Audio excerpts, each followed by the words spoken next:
Hello, Julian Sutherland from Ray White Projects. Welcome to our June edition of our e-news. Today we'll be focusing on why the Gold Coast is such good value.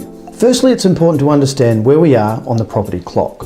You will see we have completed a generalised clock showing the stages a market goes through from the bottom of a cycle when new construction is slowing down and prices are dropping to the top, where more property is selling fast, new construction has increased and prices are rising.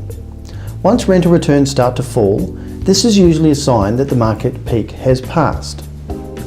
The Sydney market is still running hot, with projects selling quickly and prices reaching new levels. Some units in Sydney are selling in excess of $18,000 a square metre for quite ordinary positions and finishes, i.e. not waterfront or CBD. Melbourne is considered by many analysts to have passed the 12 o'clock position. While there are still exceptionally high levels of new apartment construction, prices are moving sideways or down. Vacancy rates are relatively high and rental returns are the lowest of all Australian capital cities. Rates per square metre are still quite high at $8,000 to $9,000 a square metre, but this reflects smaller unit sizes. In Queensland, the Brisbane market is ahead of the Gold Coast on the clock. Inner Brisbane has seen elevated levels of new apartment sales and supply over the last 2 years, rising over the past few months. Typical rates per square metre are around 8,000 plus. Vacancies are mixed, with some over 3% in some suburbs. However, the Gold Coast is only just entering the upswing of the property cycle. Only a few larger new projects are under construction and prices have just started to rise. The vacancy rate is at a low point, averaging 1.8% over the year to March 2015. For the March quarter, it fell to a record low of 1.3%. At the previous market peak, premium buildings such as Sol, Hilton and Oracle reached an average price of around $15,000 per square metre.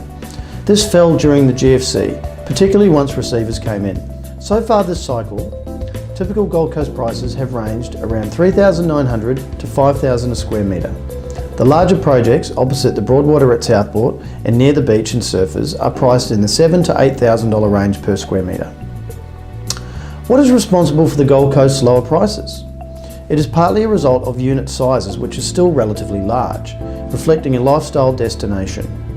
A typical 2-bedroom unit might be around 85 to 90 square metres compared with, say, 75 square metres in Sydney and under 65 square metres in Melbourne. Add to that the high quality of finishes and inclusions, and it's obvious the Gold Coast represents better value for money.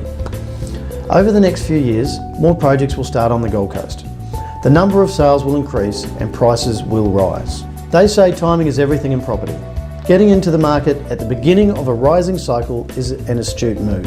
It protects the value of the investment not only over the short term, but over the long term.